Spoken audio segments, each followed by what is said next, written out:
alunos e alunas, professores e professoras, meus colegas de profissão. Chegamos ao final da terceira unidade e hoje vamos ver o que nós vamos ter nesse componente?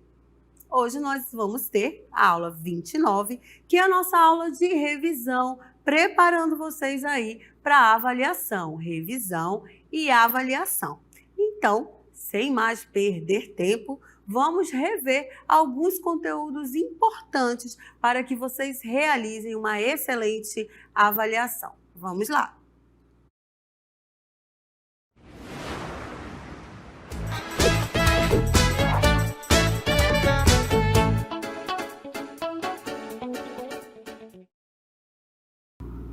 O primeiro conteúdo da nossa aula de revisão é um conteúdo que nós falamos de eras geológicas, falamos como que se divide, como é que se marca, como é que se demarca, e um desses conceitos que nós trabalhamos foi o conceito de éon. Vamos relembrar. Éon é a denominação de um grande período de tempo geológico, tão grande que chega a ser praticamente indeterminado. As eras geológicas são intervalos no tempo geológico de bilhões ou milhões de anos, que indicam acontecimentos importantes no processo de formação e desenvolvimento do planeta Terra. Elas aparecem sistematizadas na tabela geológica, que indica a divisão completa dessa escala de tempo. Então, para os estudos das eras geológicas, para auxiliar a compreensão da era geológica, foi organizado uma tabela geológica. E a leitura dessa tabela, ela é feita de baixo para cima. Vamos ver a tabela. Observem a tabela comigo. Reparem lá em cima, a gente tem éon, era, período e época. Essas são fases em que de evolução da Terra. Vejam aí os éons, a gente tem o Farenozoico, Protezoico e o Arqueano. E a gente tem as eras Paleolítica, Paleozoica, Mesozoica e Cenozoica. Períodos e épocas. Como essa leitura é feita de baixo para cima, a última linha é o período que nós estamos e a época também. Então, o período que a Terra está hoje, o período que nós estamos passando aqui nesse planeta, no planeta Terra, é o éon Farenozoico, a era Cenozoico, o período quaternário da época Holoceno. Então, a época que nós estamos passando nesse planeta é o Holoceno. E a nossa era é Cenozoica. Essa informação é muito importante porque algumas questões de vestibulares e de outros exames gostam de perguntar qual é a era que estamos na atualidade. Então, não esqueçam essa informação. Eu trouxe para vocês também um outro desenho explicando essas eras geológicas. Olha só, a gente teve esse desenho que mostra a divisão das eras geológicas, que são divididas em pré-cambriana. Dentro da pré-cambriana, a gente tem arqueana e proterozoica. Temos a era Paleozoica, Mesozoica e Cenozoica. Observem aí embaixo que tem os eventos que marcaram cada uma dessas épocas, cada uma dessas eras. Reparem aí, ó, tem o pré-cambriano, o surgimento aí dos primeiros indivíduos na água, né, os indivíduos unicelulares. Aí a gente tem a era paleozoica, tem a primeira extinção, a extinção do Permiano, que também dizimou várias espécies. Aí a gente entra no outro período, o período Tirássico, Jurássico e o período do Cretáceo, né? E Por último, a Era Cenozoica. Não esqueçam aí, ó, tá identificado no desenho a extinção dos dinossauros, também um outro evento importante na evolução da Terra. E aí tem a Era Cenozoica, que é a era onde surgem os homens, né, os hominídeos, nós seres humanos. E a gente trouxe para vocês algumas características de cada uma dessas eras. Vamos começar com a Era Pré-Cambriana. Os eventos fundamentais dessa era são: começa a 400 e 560 milhões de anos, se estende até 545 milhões de anos. Ocorrência do Big Bang, grande explosão, fortes impactos e grande atividade vulcânica. O que mais? Aparecimento dos continentes terrestres, surgimento de organismos unicelulares, a atmosfera, importante essa informação, ó, a atmosfera ainda sem oxigênio. Por quê? Como você tinha muitos vulcões em erupção, muitos componentes ainda na atmosfera, o gás era tóxico, então não tinha muito oxigênio. Evolução para uma atmosfera oxigenada é aqui que tem a divisão para outra era, quando a atmosfera começou a ficar oxigenada, porque começou a surgir os primeiros seres unicelulares, fotossintetizantes na água, e eles começaram então a oxigenar a atmosfera. E aí a gente passa para outra era, que é a Era Paleozoica. E os eventos que aconteceram nessa era são os seguintes, ó, ela começa quando termina a outra era começa há 545 milhões de anos e se estende aos 248 milhões de anos, né, após explosão câmbrica, com registro de enorme variedade de filos, ou seja, seres vivos do reino animal, e eles conseguiram identificar isso porque encontraram o quê? Fósseis. Então, nessa explosão câmbrica é quando começa a surgir vida, começa a surgir seres do reino animal, que são os ancestrais dos animais que nós conhecemos hoje. Olha só, aparecimento de peixes com mandíbulas. Antes os peixes não tinham essa mandíbula. Surgimento de plantas terrestres, a vida começa a sair da água e começa então a entrar em adaptação para conseguir se habitar o ambiente terrestre. Aí a gente começa a falar também da evolução vegetal. A gente viu que começou vida na água, unicelulares, primeiras plantas ali na água, muito dependentes da água. Aconteceu a evolução, que elas começaram a ir ali pelo ambiente, para o ambiente terrestre, mas ainda muito próximo à água, mas foi nessa época que saiu a vida da água e começou a ir para a terra. Expansão, olha só, de peixes, anfíbios e répteis. Essa foi uma era muito importante para a evolução da vida e para o surgimento de diversos filos do reino animal.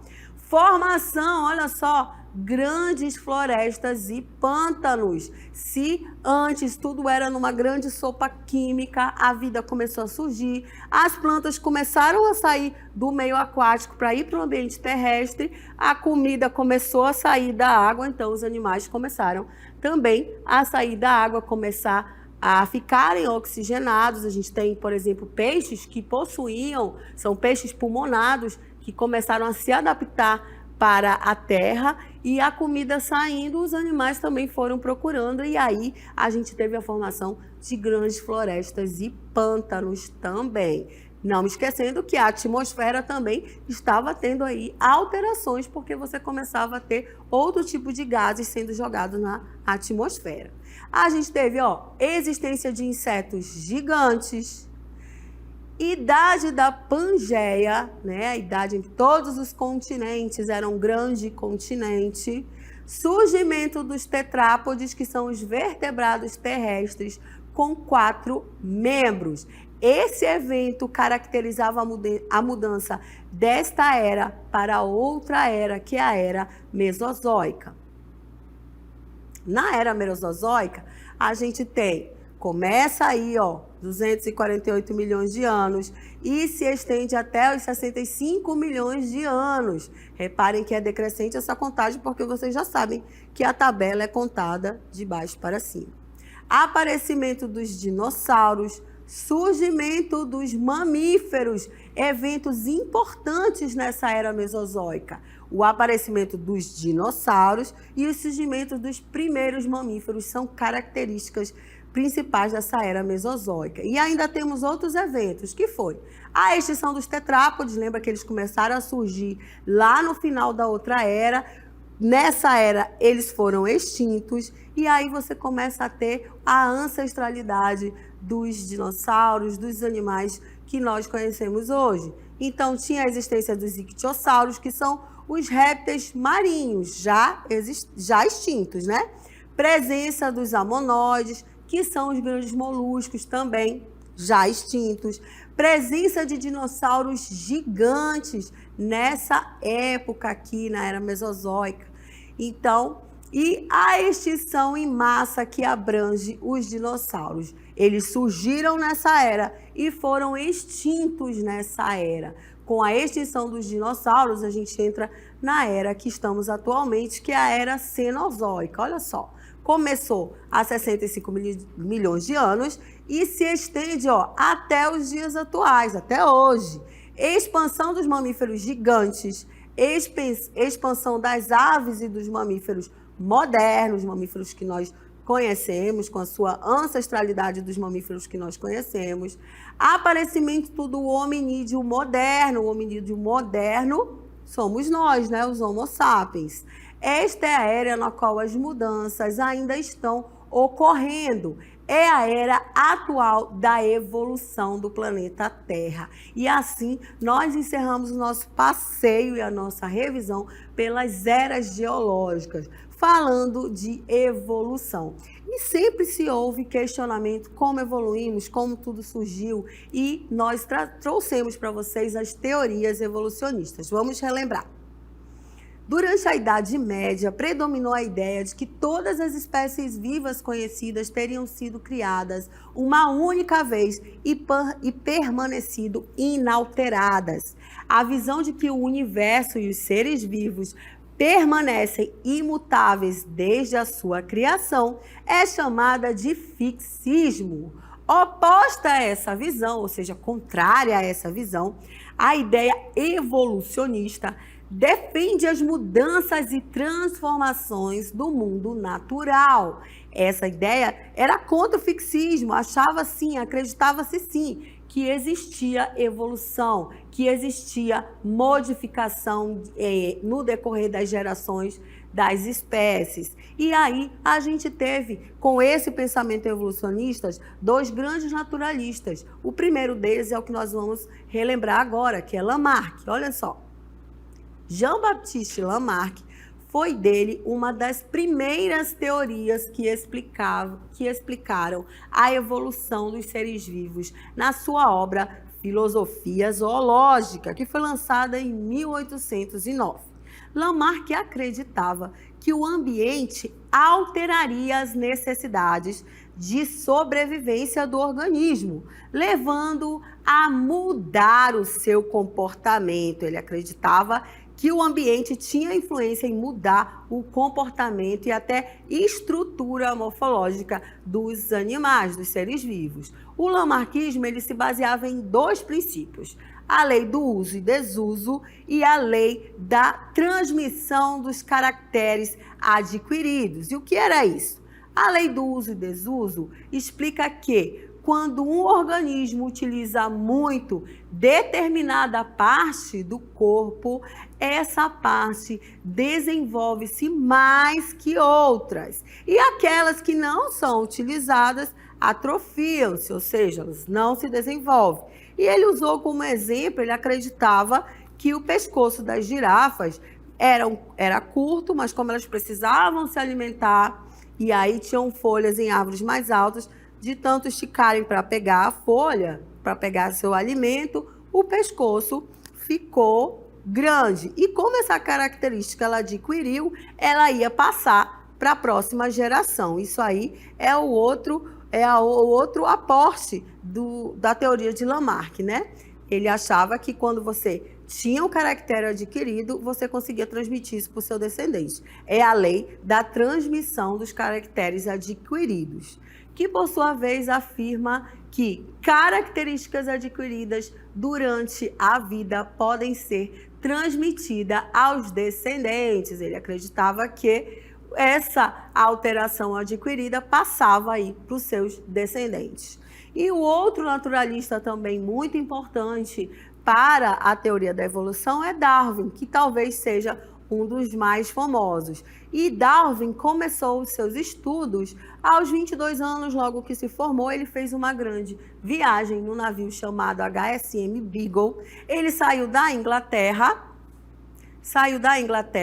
e viajou todo o mundo e fez anotações, mas o seu trabalho ficou amplamente conhecido quando ele fez anotações aqui, ó, no arquipélago de Galápagos. Foi ali que ele observou várias situações, várias características das espécies e fez suas anotações para que ele pudesse lançar a sua maior obra-prima, que é A Origem das Espécies. E vamos então saber o que Darwin escreveu, qual foi o grande desafio e a grande contribuição biológica, histórica que Darwin trouxe para o estudo da origem das espécies. Acompanhem comigo. Em 1931, o naturalista inglês Charles Darwin embarcou no navio HMS Beagle em uma viagem ao redor do mundo. Durante os 5 anos de duração da viagem, Darwin visitou diversos locais da Austrália e da América do Sul, inclusive o Brasil. Em Galápagos, Darwin ficou impressionado com as pequenas variações na morfologia de espécies de animais e plantas encontradas em cada uma das espécies. Após seu retorno para a Inglaterra, Darwin desenvolveu uma explicação para a adaptação e especialização dos seres vivos, a seleção natural.